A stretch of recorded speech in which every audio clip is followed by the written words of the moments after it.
Recording.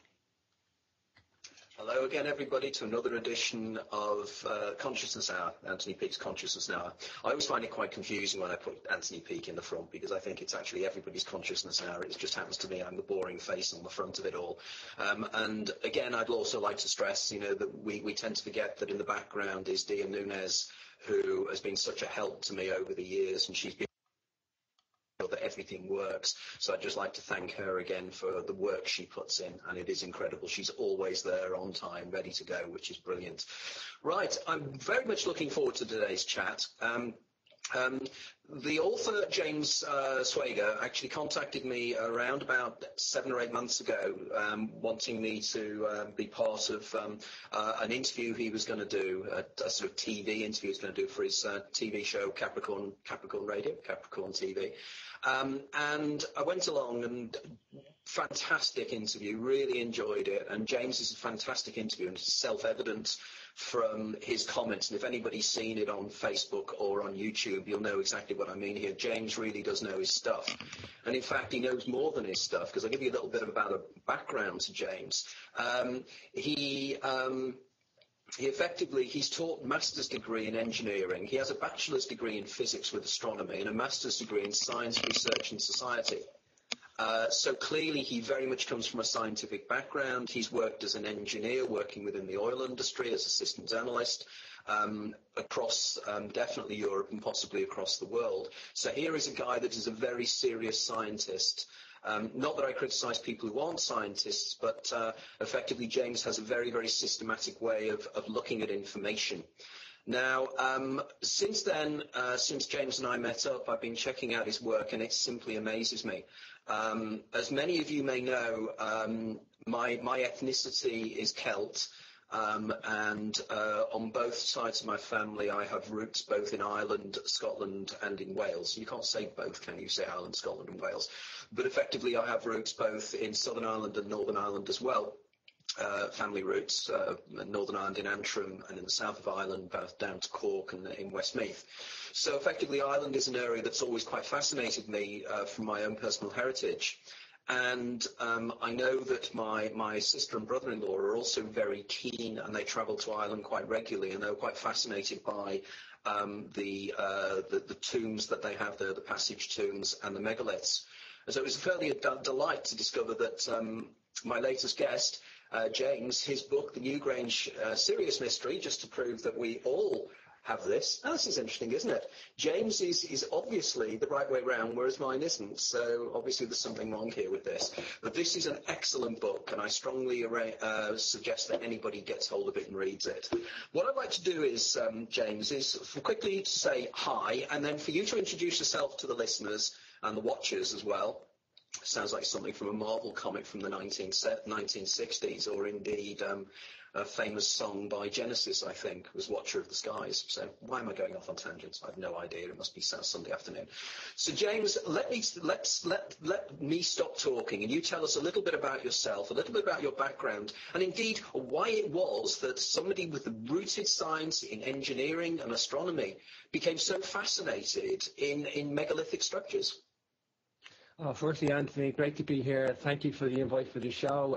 Great to follow up and come back to turn the tables this way around today. So it's a great honour to be here, Anthony. It really, really is. And, we're going to get into the end of the show and tie in some of your research as well. But, a little bit about me.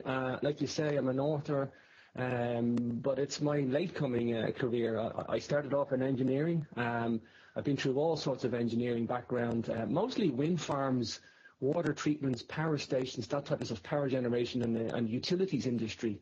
And I was a ground-up engineer. I worked up from nothing right up until a systems engineer, systems analyst, and the peak of my career. And as soon as I was at the peak of my career, I wanted out of it, because everything that I do in my entire life, Anthony, who I am and what I'm about, and my consciousness, my spiritual path is about learning. And if I don't learn, I'll fall by the wayside. That's just me in a nutshell. I've loved history and civilization since I was a kid. If I had my way, I'd have been an Egyptologist digging up Egypt. That's me. That's who I am. I love Sumerian culture, I love ancient Egypt, Mayan, stuff like that. And but that wasn't my vocation. I went into engineering, but I loved it, and I really, really loved it because I love complexity, and I love problems, and I love solutions. And I don't see myself in my career doing anything really different, although people go, oh, what are you doing here, an engineer in this megalithic field? But I have got all the skill sets that are needed to figure this problem out, and it is a major problem. But like I say, that systems analyst career that I worked up to was great for me. I mean, I would find problems in a very complex system. I worked in like heavy industrial automated systems, like plants that were 2 square kilometers wide, and computer run electrical, mechanical systems. And the system would break down. I would plug a laptop in. I would do diagnostics. I would find out what was wrong. Sometimes if it didn't break down, I would go in and I would out-design a problem before it happened. Incredibly unique skill set, and most people really just think is just beyond them, but everybody is a systems analyst. Your human brain is designed to be a systems analyst. That's how the human race is evolving. We look at 500,000 years ago in Essex, when we look at all the flint tools. They were designing new types of tools to cut rocks in different ways. They were just looking at the system of flint, and it doesn't matter what system you look at. You will evolve that system to a better state. You use your conscious brain to do that. And all throughout history, I've looked at everything as a system. I've looked at everything since I was a kid as a system. So to work in the energy industry as a systems analyst, I didn't see that as a unique skill set to me. That was just something that I did. And when I left that because I wanted to go into science, and I've got interest in psychology, I've got interest in the human body, and they're mild interests, but I am very well read, and you can see my book collection behind me here. But and one big system for me is quantum physics. It's the one system that we don't understand as a race. And I did well for myself in engineering. I did work 7 days a week for 9 months of the year. I would take 3 months off. I was crazy. I was like an extremophile, workaholic. But when I got into quantum physics, and this is important because I wanted to understand, the hardest subject of all, the quantum physics nature, and I did a degree in physics with astronomy, majoring in quantum physics. It was a purely academic degree. And I thought I would naively go into doing MRI scanning machines. I had a scholarship for the Coast University in Saudi Arabia, King Abdullah's University of Science and Technology, 2 first-class honours degrees, and I had masters. And I said to myself, I'm going to go build MRI scanner machines. That's the science role for me now. And I turned it down. I met a girl, and I told her I was writing a book as well. It was a hobby to me. It was research. I had it half written. I read some of it to her. I gave it. She said, you need to follow this career and forget what you're doing. And I went, well, there's money over here. This one doesn't have any money. But, I made a very important decision in my life, and I came back home. I left Ireland 15 years ago. I've been all over the British Isles. I've worked as an engineer in northwest Scotland, down to Cornwall, England, Wales. I've been in more parts of Britain than most British people. And that's what the Irish do. They just go to England, they go get better wages, they go to work. And, I didn't care. I was away from home. I'll just go to whatever city. I've done 20 countries in Europe as well, 22 countries in Europe, and about 16 of them have been for work as well.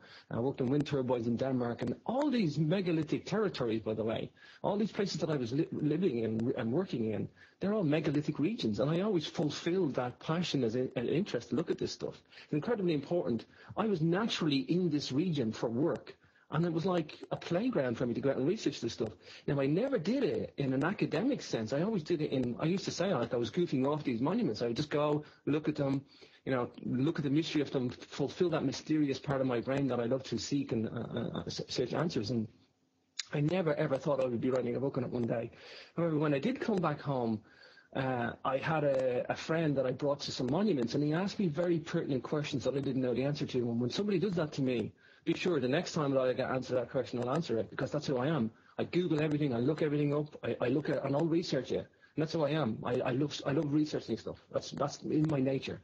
And when I researched this astronomy rock art, I realized that something very particular. Now, at that time, I had just done a physics with astronomy degree. You would think that I planned on my academic career to do this role, but I didn't. It was very accidental, and I just had done a physics with astronomy degree.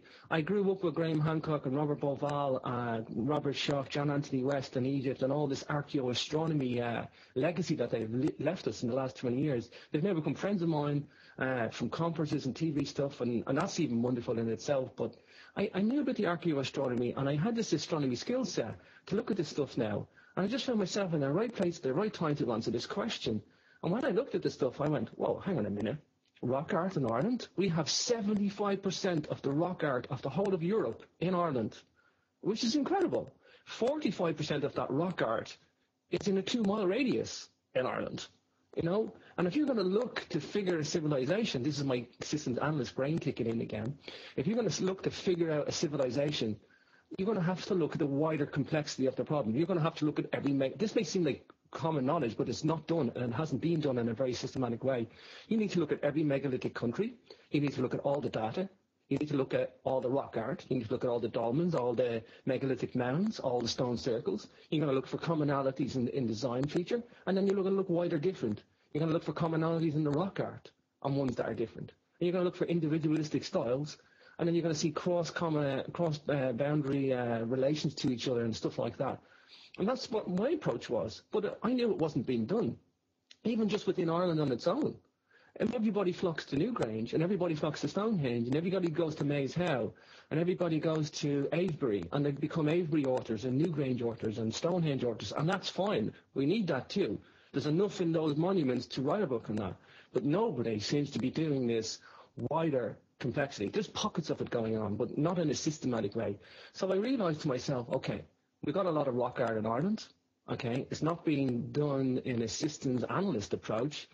I said, well, let's look at all the data, see what corroborates, and then see can we find any answers. And I did, and I realized that there's a cosmology there. There's a very, very crude cosmology. But I found some of the stuff that I researched, and it's in that book, the Newgrange Serious Mystery. Some of it is other people's theories, by the way. Some of them I have tweaked, some of them I have pointed out flaws, and some of them I actually enhanced, and some of them are my own as well. So, but the idea was to show the cosmology. Now, I focused a lot on Ireland for the very first reason that I mentioned here. 75% of the rock art of the whole of Europe is in Ireland. And if you're going to figure out anything about any culture, any civilization, you've got to look at their writing system. It seems like if they wrote something down, whether that's art or whether that's words, hieroglyphs, whatever, that's what's going to tell you. I mean, that's like their brain going to their hand and leaving you a message. Yeah, it seems obvious to do that. However, that's not being done. Archaeology is a battle with the rest of the alternative theorists, and they don't embrace the astronomy. They don't embrace the acoustics knowledge that these guys left us that's embedded in the cultures as well. And they don't address anything that's an alternative theory. And it seems a shame. It really does seem a shame. However, there is some astronomy that I can't say is definite, and there's some that I can't say is definite. It's measurable, it's quantifiable, and that's the stuff that I wanted to expose in the Newgrange Serious Mystery. So hopefully that can kind of give you an idea why I got into this role. As a matter of fact, it was about 2007 when I did realise this. I actually found some rock art at the top of Ireland in Donegal, Standing Stone, and it's got 2 constellations on it, Ursa Major and Ursa Minor. And as far as I know, it's not even in the record. Chapter 7 in the book, Ardmore Rock Art. It's not even in the record as being Ursa Major, Ursa Minor in 2007. I'm like scratching my head going, looking around me. It's like, does nobody realise this? And because if you think of it statistically, Donegal is a very remote part of Ireland. Most of the population of Ireland lives in Dublin and Belfast. And then you have this incredibly remote area. The people that do get there, it's not even on the signpost. You have to look up a megalithic site to find the coordinates of this place. Even when you get there, the farmer doesn't even let you on the land. Okay, so even if you make it down that far, it's only the hardened researchers to get there. And if the hardened researchers are there, how many of them are versed in astronomy? Take that statistic away. Statistically, I'm not surprised that this stuff is still not in the record.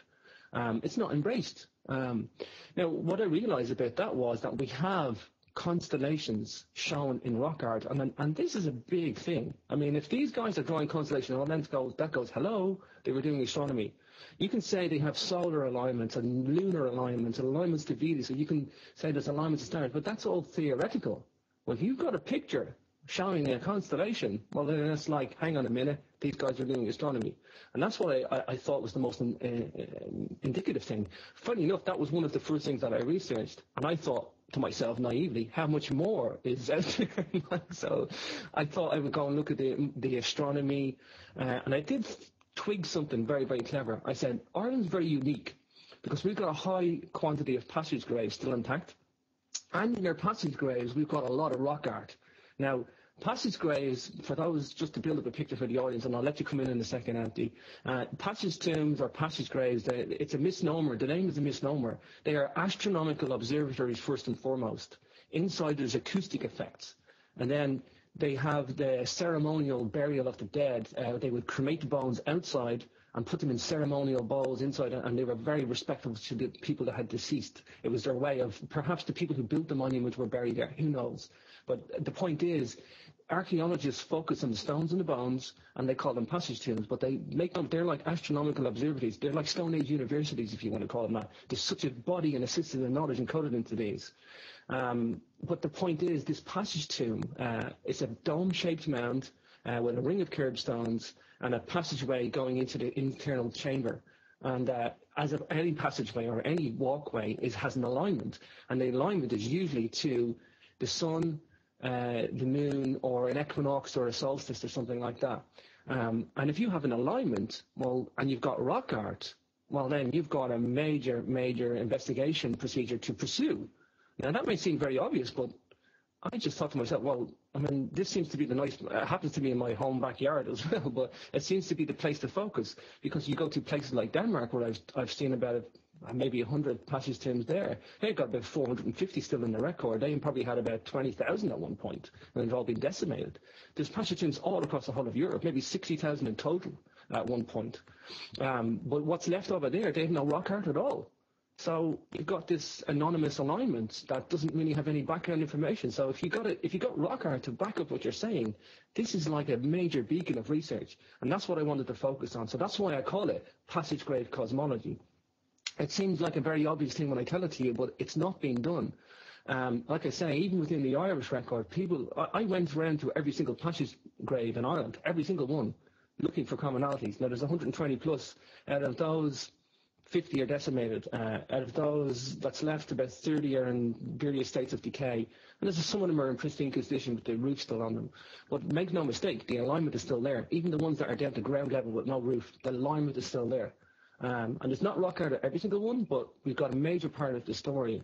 And that was my systems analyst approach, which, is still the engineering brain, still the systems analyst approach. I don't care if it's the human body, I don't care if it's psychology, even the systems within the human body. It's all a system. And if you look at any system, you will understand it. But you must look at the complete system.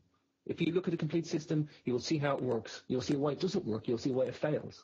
And that's me. That's James Swagger, the systems analyst. Wow. James, I could listen to you forever. I really could. I was thinking, I don't really want to butt in here at all, because that was all too fascinating for me. There were a couple of things I picked up on there. And the first one we can come back to, which is your interest in quantum physics, which hopefully if we'll have time to do that. But one of the things that intrigued me in your book was the way in which you describe the implications that whatever civilization was responsible for these buildings, or whatever the culture was, that they must have come from the West. And I thought that's quite an interesting idea. And then I agree with you totally. And if you look at the maps of Western Europe, it is clear that this civilization, or whatever it was, landed in various points along the western seaboard of Europe, and effectively went into a certain degree inland, but not a great deal. But of course, what is intriguing is the point you make that it seems that although they were a similar culture, or they were the same culture, they weren't necessarily in immediate contact. So therefore, they developed in their own way, in certain ways. Pockets, yeah, and it seemed to be that. Now, what I hadn't thought about before was your comment you just made before, that many of the sites have disappeared because of the way in which they've taken the stones and everything else, and they've taken them away.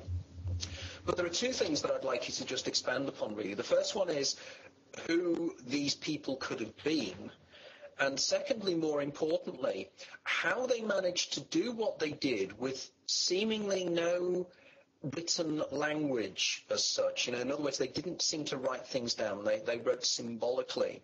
So the first question is who they were, and the second thing is how did they carry forward their knowledge if they didn't live in a civilization that seemed to keep records in one way or another? Sure.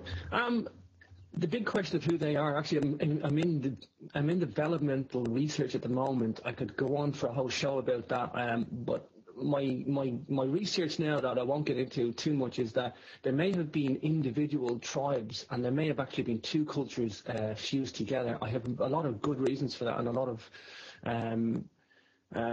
speculation, but highly intellectual speculation why that is as well. But the point on the being coming from the west, that's the most important. I mean, if you're going to figure out who anybody is, you're going to have to look at the geographic region. And when you look at the geographic region, they're all on the western coastal seaboard of Europe.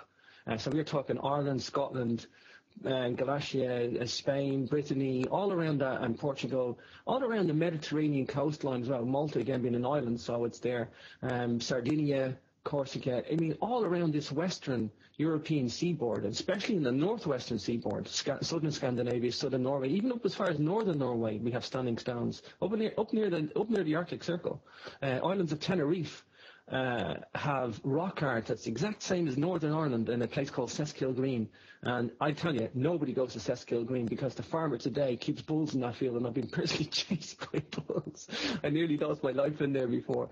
But and I knew there was linked to the rock art there, but I have photographs of it, and it's incredibly indicative, the same as Tenerife. But you must look at this stuff and say, okay, if they're on the, and I've seen this in documentaries, even in the BBC, that the archaeologists believe that they were living on the coastline because they had a fresh source of seafood. However, all the evidence points out that this is just guesswork, pure guesswork based on no fact. And my theory is that these guys were fleeing from rising sea levels. I even speculate the high Brazil content that, in Ireland, off the coast of Cork, there's a small island. And I don't think this was just coming from one island. I think this was probably one major source island. I think there's islands around the Sunken Islands around Tenerife as well. But they came from the west. We have Gaelic Irish books saying that they came from the west. But there is a sunken island known as Porcupine Bank. It's a sandbank, basically, probably about the size of London, where its peak is at about 20-mile diameter. And it's about 100 miles off the coast of Cork. If you look up Porcupine Bank on Google Images or Google Maps, you'll find it. And it's on the Rockwall Trench. Ironically enough, and I researched maps, I've done articles on maps before, I was well aware of this stuff as well, but there is ancient source maps all showing High Brazil. They think that may come from the Clan Brazil in Ireland, that actual name, the Clan Brazil, may have been like from High Brazil. But the mythological tales talk about them coming from a sunken continent out in the western seas. So we have mythological, we have geological, and we have cartography evidence. So, I mean, it's not just one source map either. There's several source maps. I've even been to Vienna in Austria to see the Globe Museum there. I knew there was a Mercator globe there from the 15th century, and it's got High Brazil on it as well. And they're all showing High Brazil the exact same physical size as the sunken sandbank of Porcupine Bank in the same location. So there's a direct match there.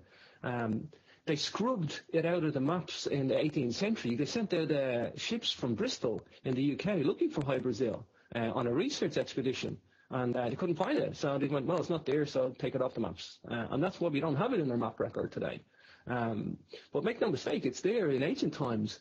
The Gaelic books that I'm referring to is the Book of Invasions and the Book of Leinster. And they talk about the Tuatha De Danann, and then which later became the people of the mounds. So the Tuatha De Danann, or Tua De Danann, is the proper Gaelic Irish pronunciation, became known as the Dinashee, and Dinashee is Gaelic for people of the mounds. Dinna is people, she is mounds. So the people of the mounds, these Tua De Danann, were known as a mythical race of gods. However, they were known to come and land in Sligo on the Ainslie Mountain, and it says they even came in on a dark cloud. Some of them say they came in from the mist from the sea, from the sunken land. There's several records of the same story in different books, all corroborating each other to about 95% accuracy. So it's not just one book saying one thing; it's actual several books. So what we have is the ancient Celtic race inheriting what the megalithic village left us. And it's nowhere else in the record or anywhere else in megalithic Europe. They don't have any literature mentioning this. And everywhere else in Europe doesn't have the high quantity of rock art as well. So Ireland is where the answers are. That's why I'm pointing this out to you. Not because I'm Irish and I'm out to writing a book. That's where the answers happen to be.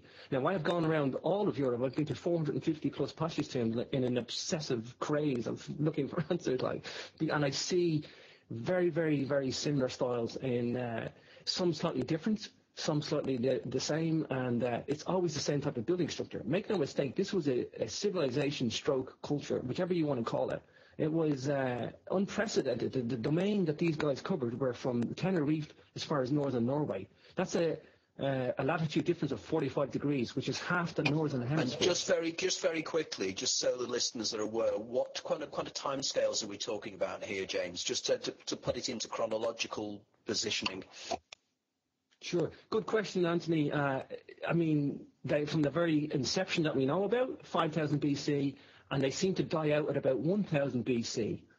So we have a 4,000-year domain accepted. It could be more than that, but that's what we definitely know. And I say that Carroll Moor megalithic cemetery in Sligo, a major hotspot. There's more megaliths in Sligo probably than the rest of Ireland in terms of passage tombs and dolmens and stuff like that. There's something like 5,000 archaeological sites in the county of Sligo alone. So it's a major hotspot, just like Brittany. Brittany is a major hotspot as well. 2 natural landing bays as well. 2 natural seaports and landing bays where you would come from the Atlantic and land. You would hug the coastline looking for these places. But Brittany, 5,000 BC, 4,800 BC. Kirkcaldy megalithic passage tomb, 4,800 BC, carbon dated. And Sligo, carbon dated 5,400 BC and 4,600 BC. So pick a date range there. For approximately 5,000 BC, the earliest known sites. Even within Ireland, we have a gap then of about 1,800 years until we have places like Newgrange, Carroll, Keel, and other places popping up. So the popular explosion of megalithic monuments seems to be about 3,000 BC. And then we see them petering out, dying out at about 1,000 BC. And this is where we have the Celts coming into the earliest existence about 1,500 BC to 1,000 BC. So there's a 500-year overlap there. And that's why we have them in the written record. Now, we didn't have any written records of the Celts until about the Book of Invasions, where Irish priests would write down the tales of the Tuatha De Danann and the Book of Invasions, the 5 people that conquered Ireland. And there was 5 groups. They even talk about groups coming from Spain. It's ironic that the people in Spain have the same genetic haplogroup as the people in Northern Ireland and Scotland, and they also have the same high quantity of Rh negative as well. Incredibly unusual. Rh negative people in the same haplogroup have a lot of blue eyes, green eyes, and dark hair. That's why the Scottish and the Irish have such a blue-eyed, green-eyed race of people. Like it's or that culture. Not really call it a race, but a high quantity of Rh negative. The biggest quantity of Rh negative in the world is in the Basque region. So we have the Sons of Mill, one of the groups that conquered Ireland. So we even have some of the stuff matching up with genetic evidence today. And the Basque people are known to be a seafaring race as well. It's not a major stretch for these people to communicate all these different regions by boat.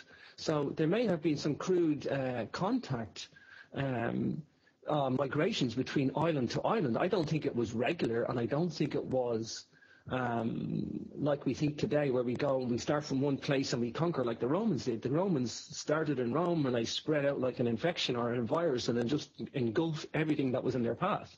They incorporated in local mythology and religion.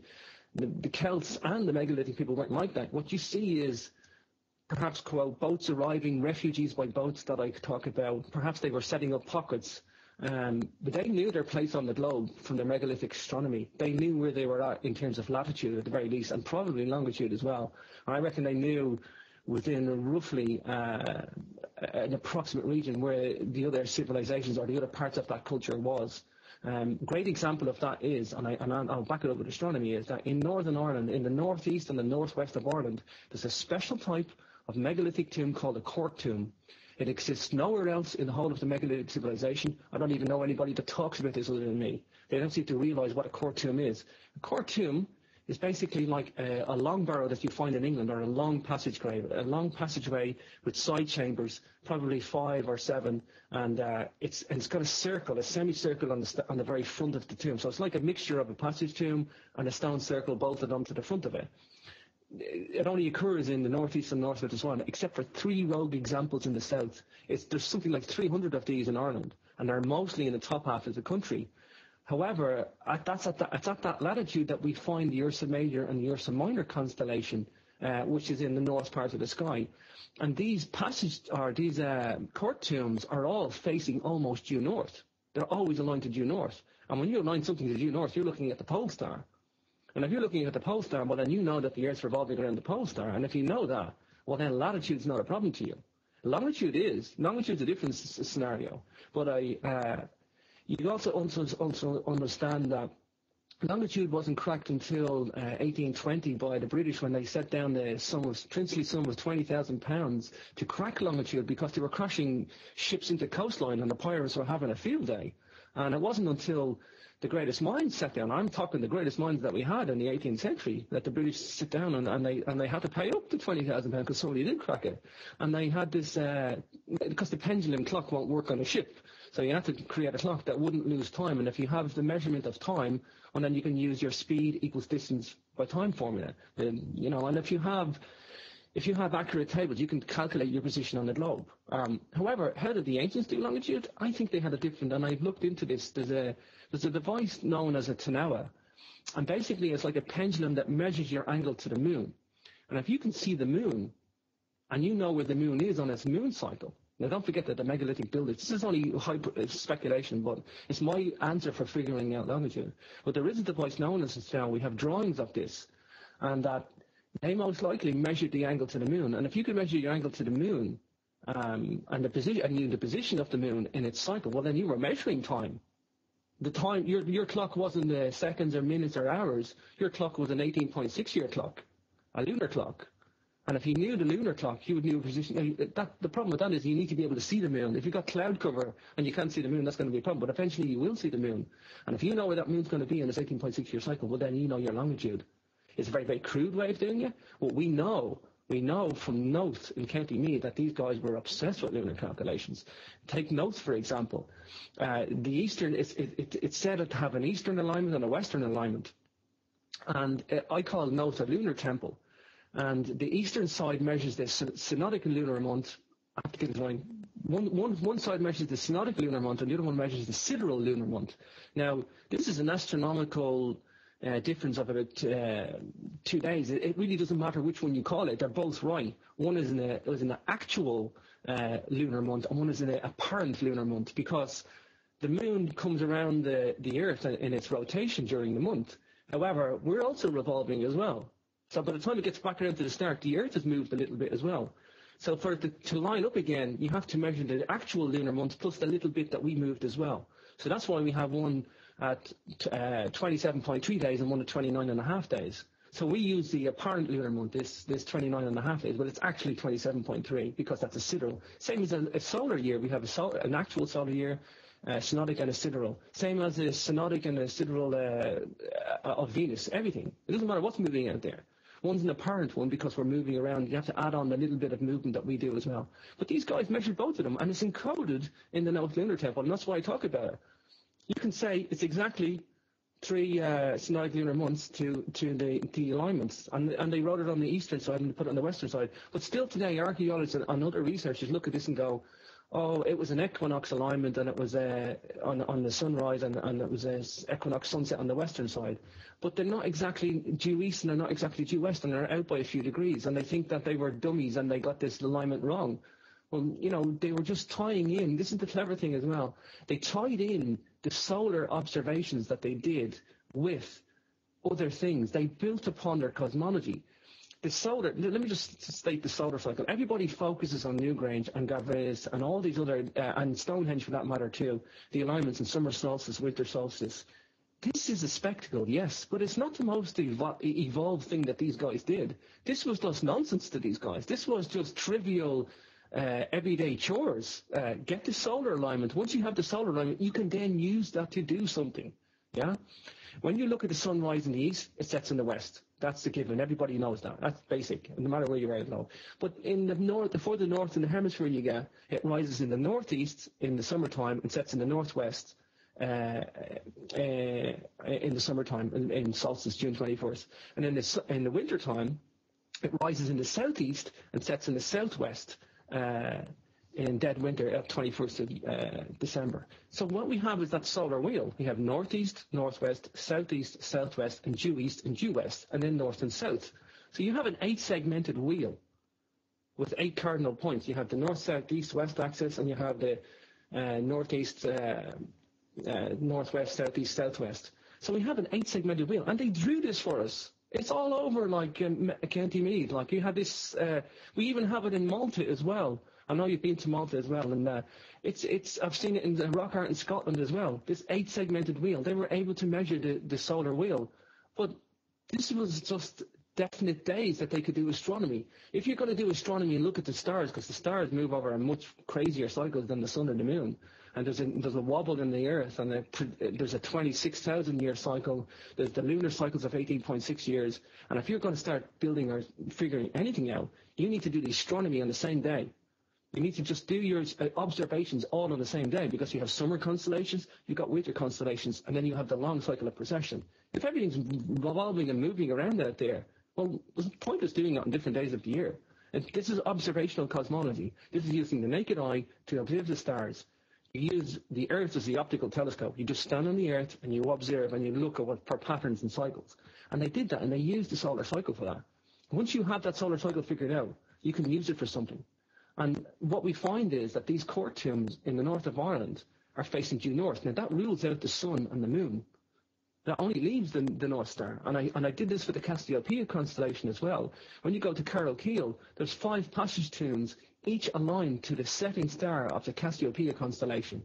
It's like to have 1 or 2, that'd be okay, but to have 5 stars to within a degree of accuracy, all setting, as that constellation goes down, that tells you they were tracking the Cassiopeia constellation at the very least, and most likely tracking precession. If they knew that Cassiopeia all set at those stars at that time. And Carol Keel, by the way, is carbon dated to 3500 BC, exactly when Cassiopeia was there, aligned to that. So you have to open your brain, and you have to be a little bit knowledgeable in astronomy. You don't have to be the most greatest genius in astronomy, but you just need to look at a few basic astronomical concepts and realize just a few basic things, and you can put this whole puzzle together. So we have them doing incredibly complex moon calculations, solar calculations, and tracking stars, constellations, and figuring things out. Knowing which way was due north, I mean, think about it. We're blinded by the skies today. We don't even look up anymore, especially in London. I go to London because I'm in the north of Ireland, and I see the stars every night, and I just think it's the most beautiful place in the world. I go to London, I miss the stars because I can't see them. I'll see the moon if I'm lucky, and I'll see maybe Jupiter, or I'll see a couple of bright peaks, but I'm dumbed by the lights. Nobody looks up anymore. You know, in the ancient times, they had nothing but to look up, and when they've seen stuff, they watched patterns. They knew the stars because they couldn't miss them, you know. And if you watch the stars long enough, you'll see patterns. You'll see summer constellations and winter constellations, you know, and you'll build that picture up slowly over time. But you start aligning. Here's the thing: you start aligning a row of standing stones, like we have riddled in Northern Ireland and Dartmoor in Devon and Cornwall. We have rows and rows of standing stones. Well, those standing stones align on a star. Give it 72 years, that's going to be off 1 degree. And then it's going to be off another degree every 72 years. And eventually, after about 200 years, it's going to be off 3 degrees. And 3 degrees, by the way, is about the width of the full moon. So that'll just give you an idea. So that row of standing stones, 200 years later, is out of alignment. You're going to need a new row of standing stones built. So even within a 200-year cycle, precession of the equinox has knocked out these alignments, just even within their own civilization, after 200 years with nothing out of a 4,000-year building program. So it may be why they kept recycling these monuments and kept building new complexes. But to figure out precession, people think, well, how could they know about a 26,000-year cycle? Well, they don't have to know about a 26,000-year cycle. They just know there's something that's happening. They don't call it precession. They just know that there's an event out there, and it's knocking everything out of alignment, and you can witness it within a 200-year period. Interesting point that, in that if the civilization existed. Self-evidently it did, maybe a series of civilizations that carried the information forward. But in order to carry that knowledge forward from generation to generation, you would have had to have needed some form of communication, because it is very esoteric knowledge. It is very much knowledge that's built upon many, many years of observations, clearly, to actually understand astronomy. Because when I was a kid, I was fascinated by astronomy and used to spend hours with my little telescope freezing cold outside and things, rather similar to yourself, I would guess. And one of the things that you notice when you look through particularly a reasonably powerful reflector telescope is that as soon as you actually zoom in on anything, it moves. You can actually see the star moving across your field of vision. Now, the question is then, how do you think they carried forward this knowledge? Because was it just by word of mouth, so therefore it was just told round the fires at night, and the shaman, the learned man, would explain why they built the buildings the way they did, or the tombs the way they did? Or was there something more? Because sometimes I think along the lines of, if somebody 200 years ago came across a DVD or a CD-ROM, effectively they would think it as to be some kind of a mirror, and it might symbolize something in some way to our civilization. Did our civilization have this preoccupation with pieces of circular reflective something, plastic? And self-evidently, because our technology the technology at that time would not be able to even begin to understand exactly how information could be drawn out of that particular object. Maybe, this is, I know, supposition, and people will say that's bad science, it's not anything. But it could be the reason why these civilizations did what they did was because we don't even can begin to understand exactly how they communicated with each other. Because communicate they certainly did, didn't they? Very good point, Anthony. How did they transmit the knowledge? Well, you said two key words there, which was shamans and fire. Don't forget, these passage tombs is the burial places. Like we have churches and cathedrals for the burials of saints today. We go in and use that for a place of worship. People use it in the ceremonial sense, but don't forget there are people buried there. Do we go around and call these graveyards? No, we call them churches and cathedrals. But because there's a burial function associated with these passage tombs, people call them passage tombs. And like I pointed out earlier, it's a major misnomer. But these were ceremonial places throughout the whole year. They were teaching platforms. Imagine people walking around the curbstones of Newgrange and Note, pointing out all the rock art, of which I'm only concentrating on the astronomy today. There's a lot of acoustics, consciousness rock art that I'll get into, Anthony.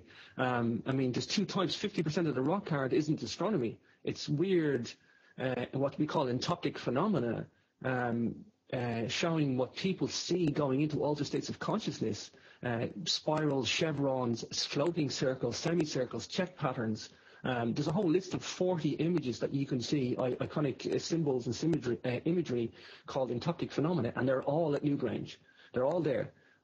So in that respect, I think they were walking around these monuments and pointing them out, pointing at the rock art, going, this symbol you'll see this is one of the symbols you'll see in going into an altered state. This is a piece of constellation. This is a rock art. This is an alignment. You'll see this at this point of the year.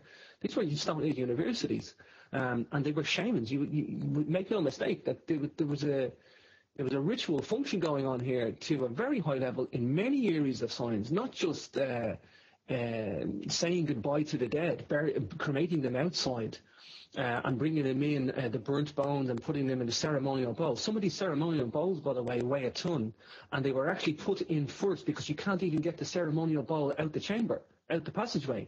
They actually built the monument around the ceremonial bowl. We know this from Dose Passage Tomb. The chamber, the passageway is tiny. You just couldn't get this bowl out of it. That tells you the mindset of the people, that this was the primary function. Put this bowl in first. Everything's built around this. The beam of sunlight comes in. What a way to have a ceremony and say goodbye to somebody that you lived and worked with. To have a beam of light come in, and they believed that they were taking their souls away, that they were going to the stars or whatever. That may be something that archaeology doesn't want to talk about. That's fine. Make no mistake, is there. But I think they were perhaps even conceived there. I think they worked there. And I think they died there. I think it was the start, middle, and end story. I think there's people talk about fertility rights. I mean, there's a whole barrage of research going on. There's the use of quartz, and quartz may enhance fertility. Certainly the quantities of quartz that they had.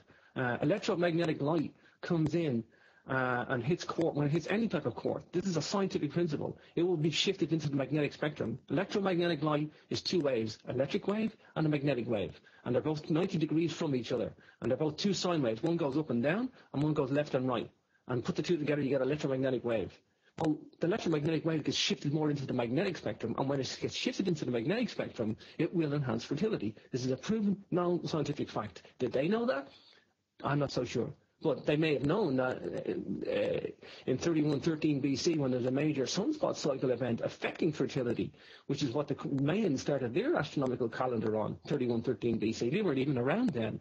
But there was a magnetic problem on our planet affecting fertility line.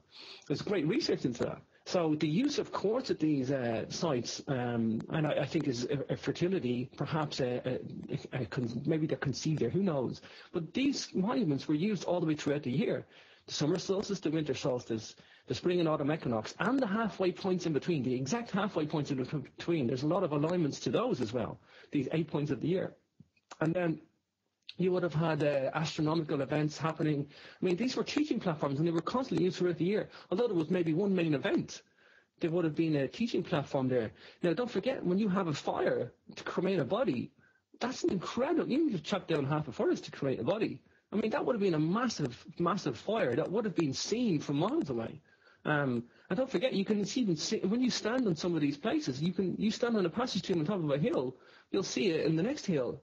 I mean, if they'd seen a funeral pyre, they would have known that something has happened, and so there would have been a ceremonial, cultural gathering, and at that cultural gathering, there could have been all sorts of ritual stuff going on. So I think that will kind of give you a description, just from basic concept, that the flow of knowledge and a cultural aspect.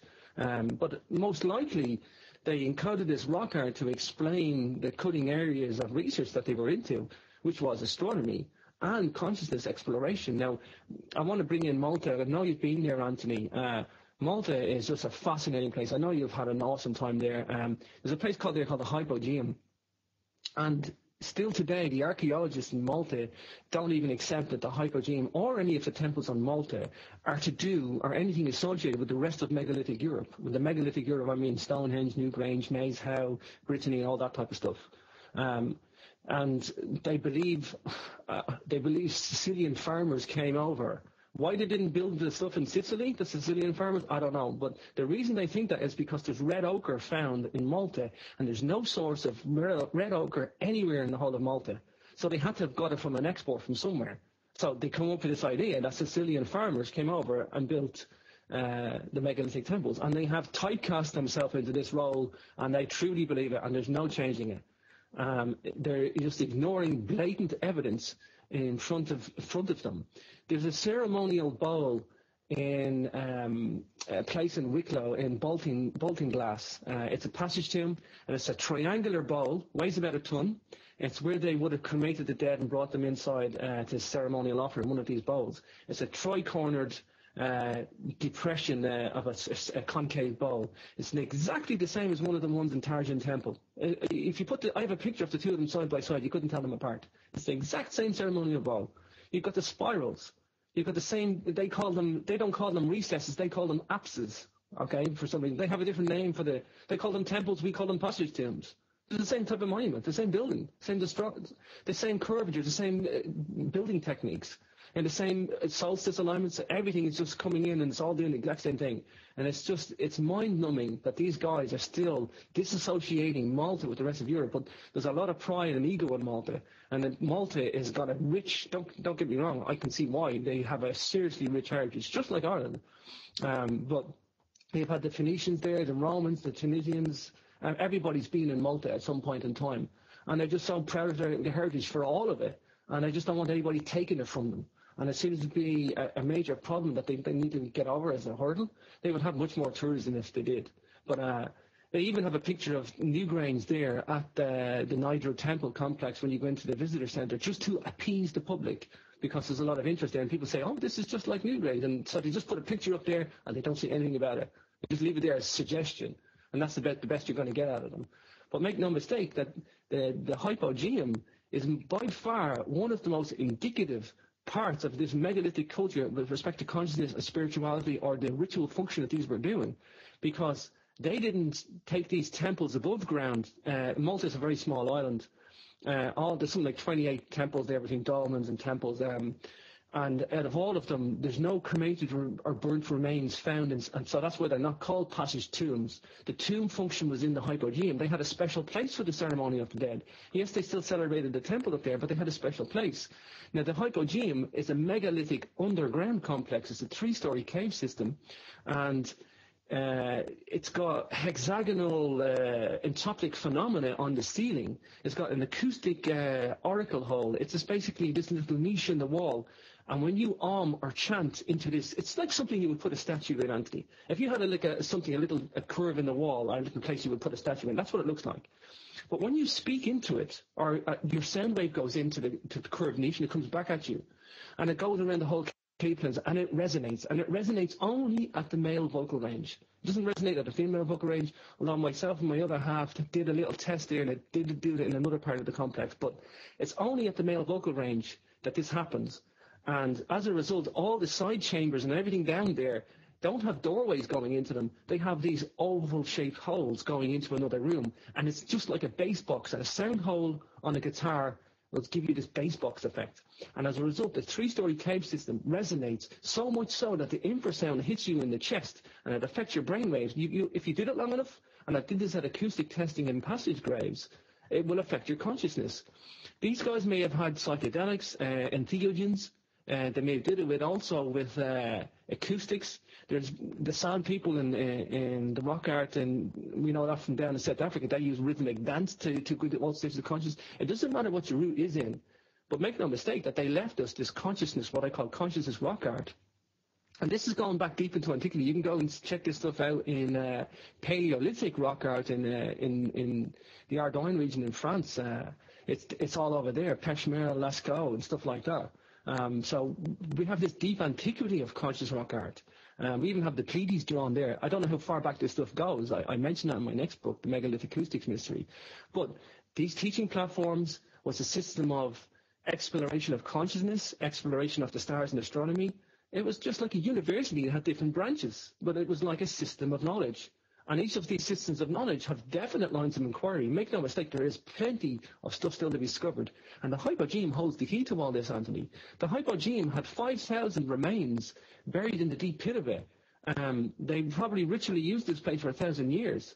And they went in to say goodbye to their dead, going into an altered state of consciousness by resonating and chanting and umming in there. Don't forget, this place is in the dark. How did they even carve this place without, some form of light? They weren't even supposed to have metal. They did it with antler picks.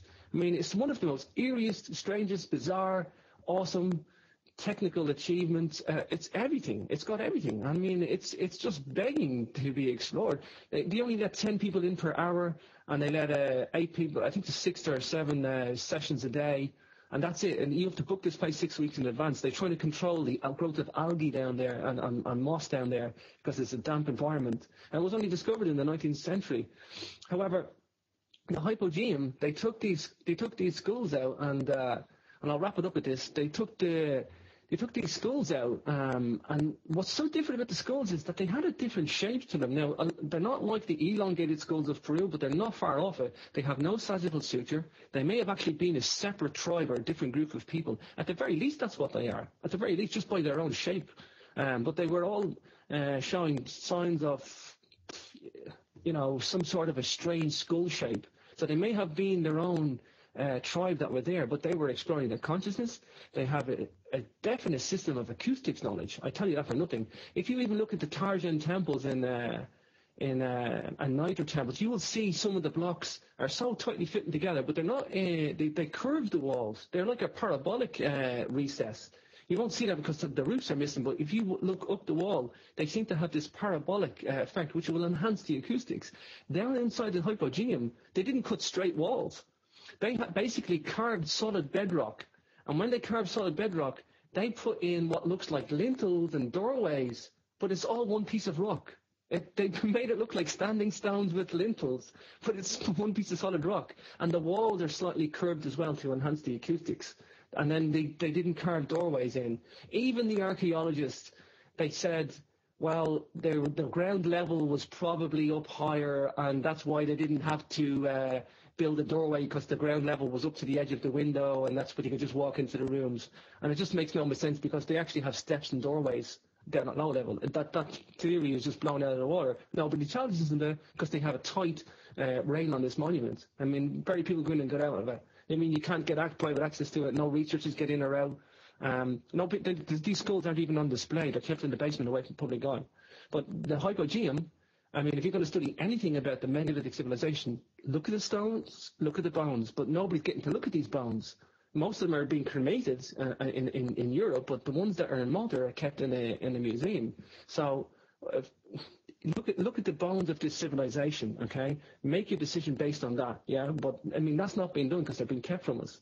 And the ones that have been cremated, obviously, are being crushed and cremated and left in ceremonial bowls. But there is evidence left there to at least tie other parts of the civilization together.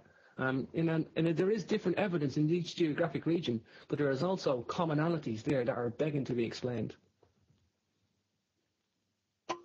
All I can say again is, wow, I just didn't want to come in there because everything you were saying there was absolutely fascinating. Unfortunately, we didn't get to the Hypogeum because of the fact that you had to book in advance. I will be going back specifically to go to that location because it intrigued me. Because, as you know, in my book, when you're going, Anthony, we'll do a road trip if you like. Yeah, that would be really good. No, definitely. In my book, The Infinite Minefield, I'm particularly interested in entheogens and how they've been applied in certain civilizations. And, you know, I'd never... Oh, thank you. Thanks, James. Good plug. And one of the things that has long intrigued me is the way of hypnagogic and hypnopompic imagery, and particularly that imagery, the liminal states before you lose consciousness, before you wake up and go to sleep. And in fact, I noticed that when I was in the Archaeological Museum in Valletta.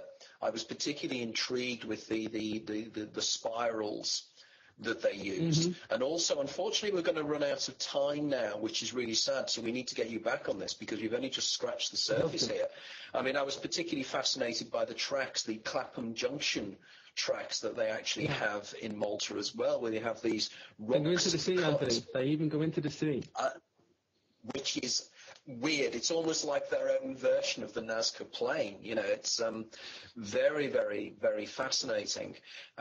Also, I was reminded, one of the things in your book you mentioned this about the Chaco Canyon civilization and the spirals there, because I was actually in that area in northern Arizona, southern Utah, around about 4 years ago, and it absolutely intrigued me there, the symbolism there as well. There is just so much to talk about. We haven't even touched, really. You touched upon the acoustics, but not to the extent we need to, because we're both associates and friends of Gary Evans. And I remember Gary telling me about the acoustics, particularly in some of the temples in Egypt, and the way in which the acoustics work there. Also, a previous guest, well, there's two previous guests of ours that have actually been involved in this. Patricia Awan, I always pronounce that wrong. I know, again, she's somebody you know.